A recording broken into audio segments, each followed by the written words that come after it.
Welcome back to Twilight of the Gods. Now we're on episode 3. You will gladden his ravens.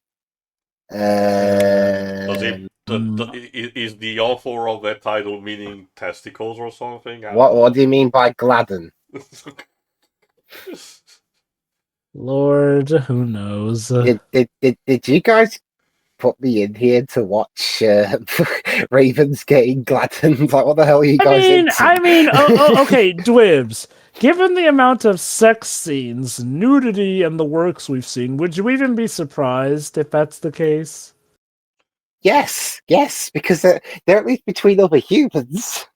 Alright, let's see if our Fellowship of the Damned is able to actually get it somewhere to defeat Odin. Thor, sorry.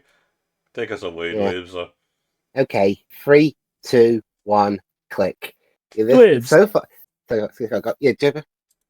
do you know how Odin's six-legged horse came into being? Sleipnir. I don't want to know. Yeah, don't. Well, let's just say you can thank Loki, and I will leave that to your imagination.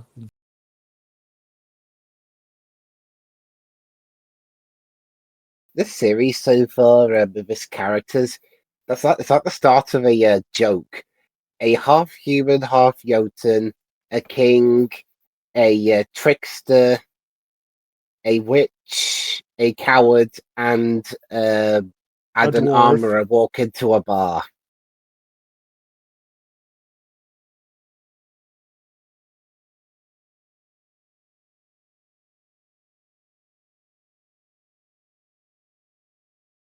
Oh. Loki, please, can you at least let your brother kiss in peace? Or does he just like to watch?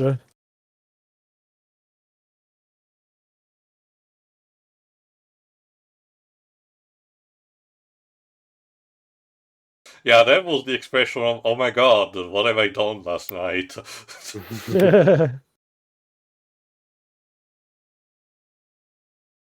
Yeah, so I guess this episode will be about seeing things from Thor's perspective. It's also worth mentioning that, yes, one thing that, some adaptations did not, excluded, but others like this actually remember is that Thor did have children. Not a lot of them, but a few. You think you are Yoda? Yeah, I'm very interested to see what the means is behind this representational Balder. Again, in the regular myth, he's just another god like the others with nothing particularly special to it. But I guess they really took the idea of he's immune to everything to he transcended his corporeal state. Ow.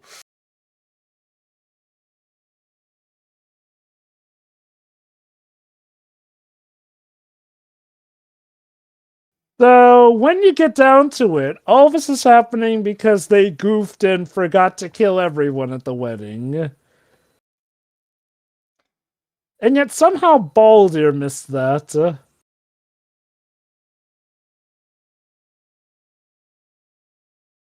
Alright, let's see who we got to bring instead. Freya. Because my father is a dick. Yeah. Tracy Ifekor, British. Oh, goody, she was in Wonka in 2023. Also, Airbuds returns in 2026, this year. Okay. Oh, she was in This is Legends of Tomorrow. Oh, she was in she was Abigail in The End of Time two-parter in Doctor Who. Okay.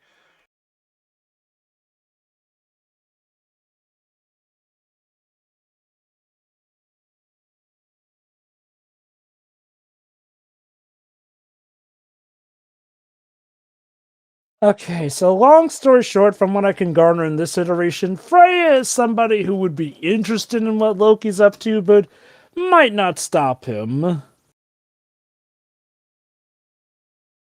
Big sip.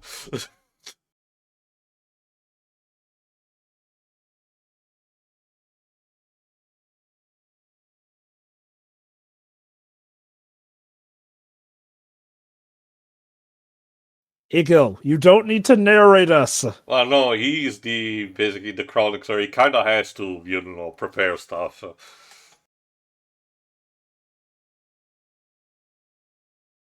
Isn't this romantic? Your family might be dead, but we're spending good quality time It's kind together. of like that parody sketch of your shitpost of Mythbusters. We're gonna kill God.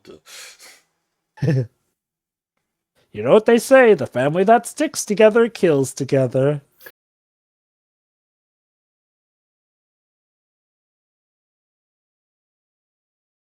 Again! You really thought Loki was going to be straightforward with you. I know you were set on revenge, but the joke is literally on you, honey. And almost everyone's been pointing out, don't trust Loki. Also, those are some cool goggles.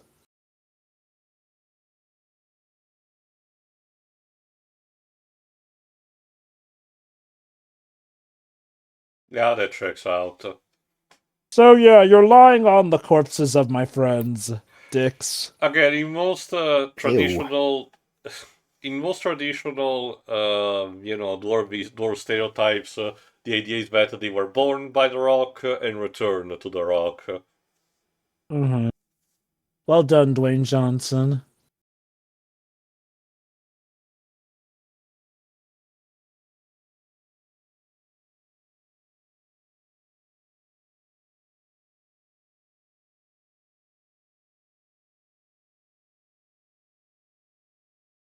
Classic. Odin liked a crushing defeat that way.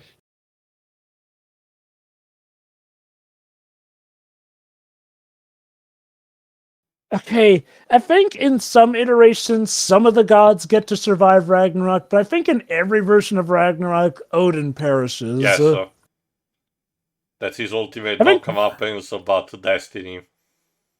when it comes to the surviving gods, I think it's most consistently Thor, Scotty, and oh god, I think maybe the wife of Surtur.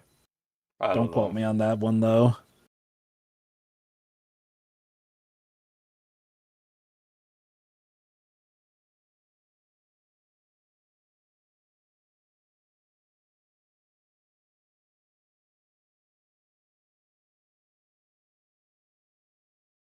Oh, Rude. couldn't you not? Could you not? I guess not.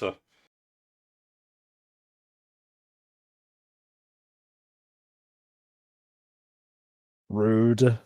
Verily.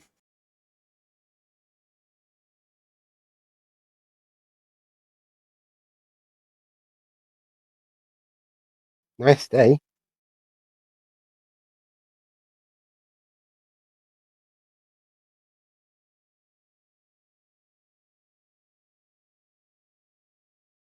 Yeah. Yeah, you'll get slapped by my bent hand. Searing works in mysterious ways. Although I do like how he admits, yeah, Eagle's right. He just doesn't want to say it out loud because he knows Eagle would never shut up about people thinking that he's right.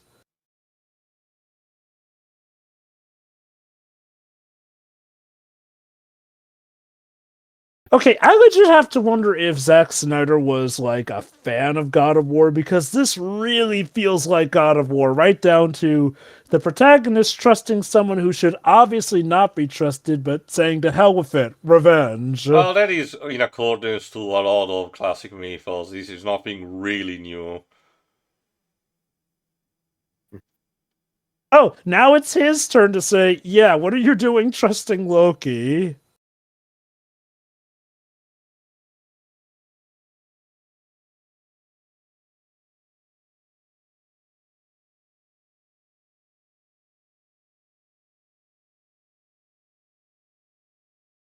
The ironic thing is, like, Thor is probably one of the few gods who doesn't actually scheme.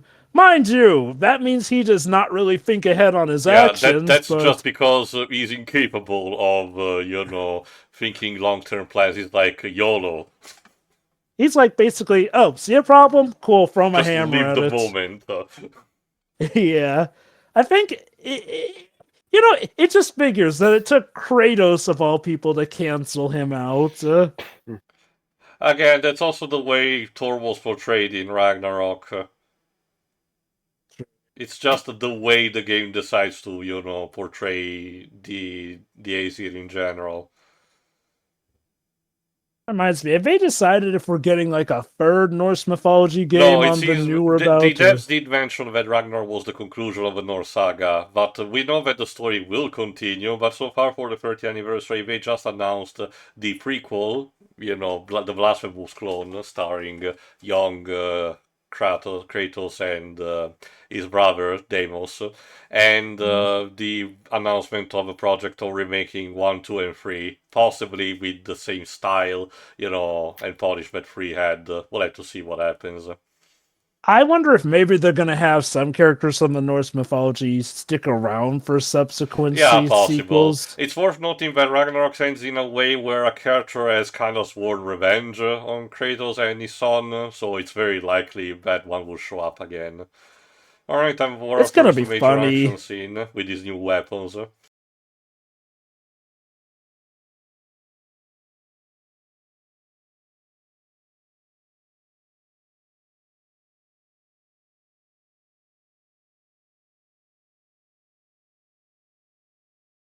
He's gonna Wile E. Coyote his way through this. I really, really don't want to understand the logic of that the makers of this series had. You know what we need for these, not werewolf, but, guy with a wolf pelt who speaks sternly and is riddled with guilt and everything? Peter Stormare. Perfect.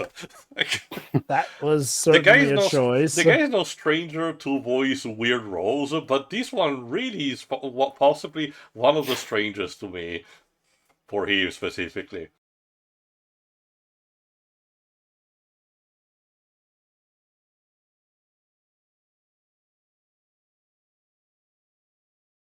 Yeah. Ooh. Well, that got awkward fast. Very productive next conversation. Scene. Yeah, next, let's just move on. Yeah, here's the big question. What we'll do next after we're done with the mission?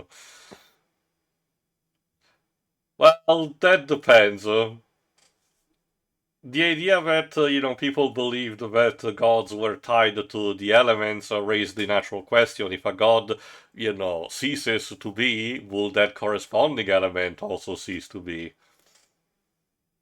Perhaps someone new will take over Valhalla. That is an interesting way of technically, thinking. Odin's the one in charge, not Thor, but... That is an interesting way of thinking, Dweebs, but you have to remember that, people of this time had very rigid, more like, type of beliefs. They were not able to comprehend the possibility of opening themselves to something new.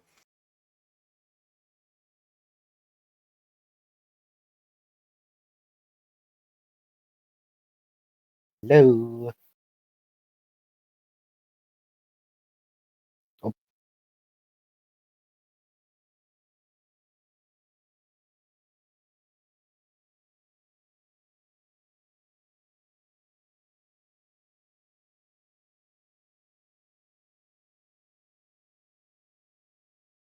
Let me see if this actor is credited.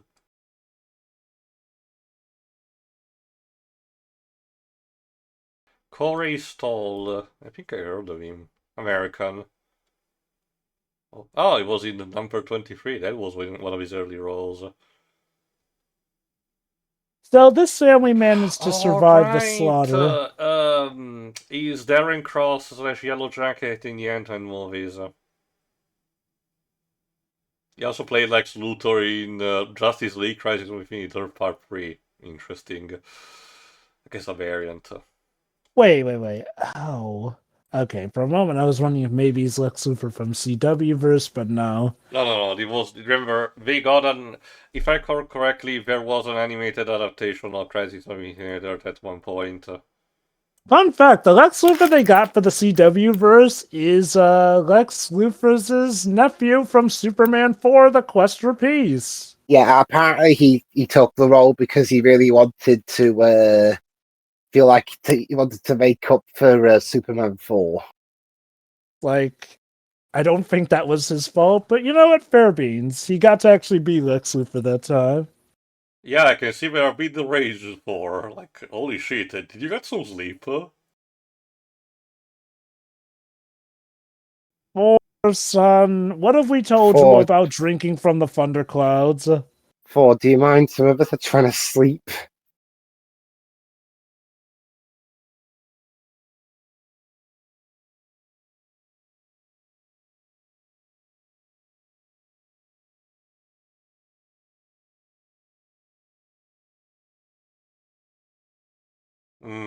Hmm. Almost as if to mock a certain person who only has one eye.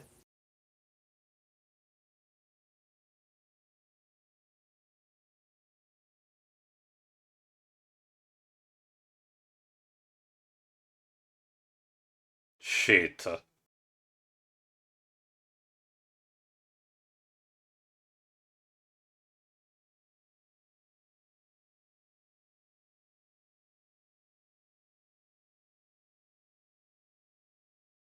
Well, that's not suspicious at all. It's just a locked up basement, very haphazardly. Nothing strange going on. Fresh footprints and everything. Man, you people do not hide your stuff well.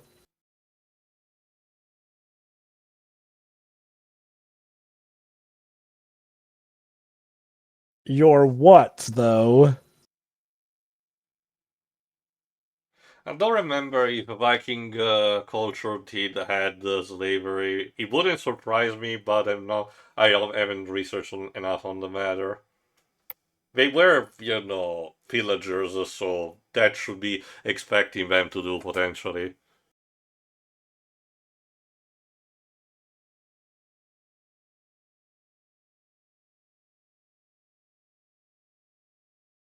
Shit.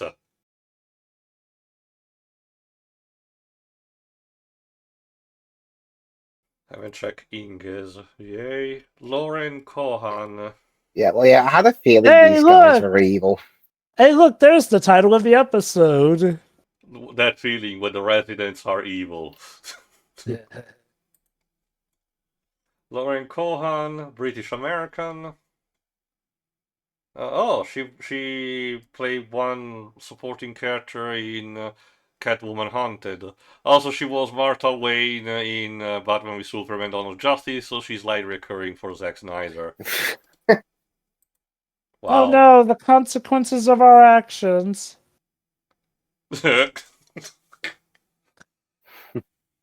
Come on, lady, give him some credit. He's probably like the most normal of you when it comes to strength and power. Yeah, he's just a regular ass human, isn't he? Yeah, I Egil. think he's. He has those rules, but think of them as gadgets. He just knows how to use them. Well, guess we're getting another party member. Whoever this is. Yeah, time to move. Here come the Ravens. Why is it always, in stories like this, the family that are like, oh, come in, we have food, and they're the most evil. What? Damn. Dude, why'd you kill him? Five points. I mean, he was.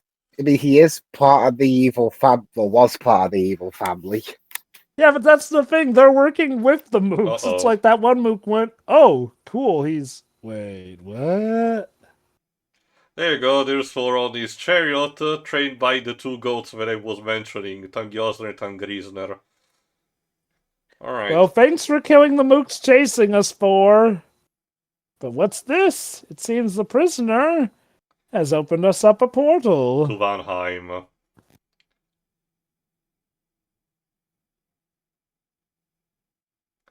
Right, the prisoner is played by, I think we will hear her name later.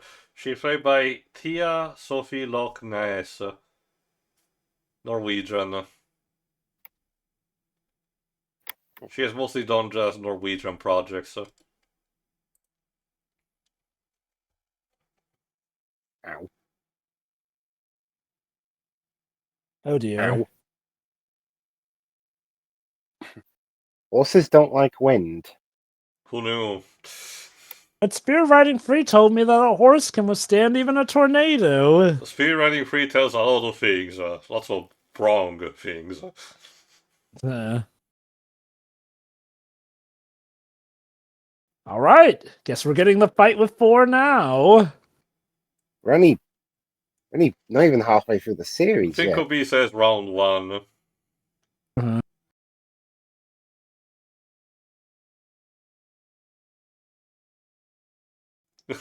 You took everything from me! I don't even know who you are. I know what you're doing, Zach. Again, this is, well, to be fair, this is older than we think. This is the whole, for me it was Tuesday from M. Bison. Also, about do you have the slightest idea how little that narrows it down? Which, to be fair, for a situation like this, it kind of makes sense from the perspective of someone like a god who is, for all intents and purposes, almost eternal and has done way too many things. Having to remember every single thing would be just a bit too much of a task. It would be interesting if this show turns out to be a lesson in humility for 4, since, again, he's someone who prides himself as the champion of gods and humans alike. But ironically, it's, albeit a half-human, but nonetheless still someone who looks more human, who wishes to kill him, as opposed to one of the monsters he usually fights. Also, props for the show showcasing for channeling all aspects of a thunderstorm, not just the electricity part.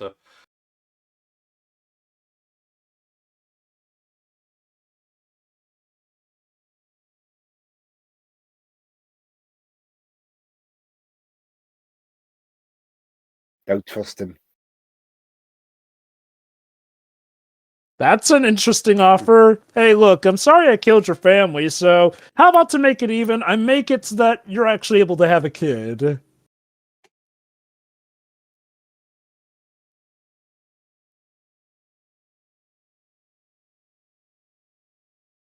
Well, I tried. Yeah, it seems that the spear can match Mjolnir.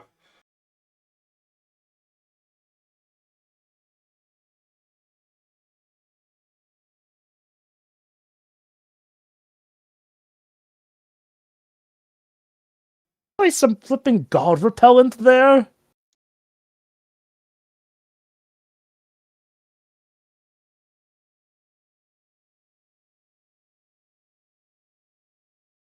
Like I care. Or, for the love of God. Is it me or does he sound like he's doing a sort of Chris Hemsworth impression? A bit. Habush.